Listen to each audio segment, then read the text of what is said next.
Nangako naman ng LTFRB sa Kamara na rerepasuhin ito ang pagpapatupad ng PUV Modernization Program.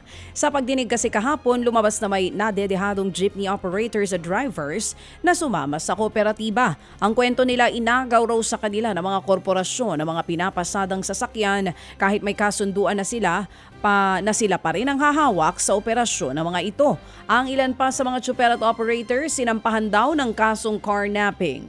Dahil dyan, nangako ang LTFRB na ayusin nila ang pagpapatupad sa PUV Modernization Program para matiyak na mapoproteksyonan ang karapatan ng mga PUV driver at operator. Kasi naghihirap kami dito, gumastos kami. Dahil naipit kami sa programang ito.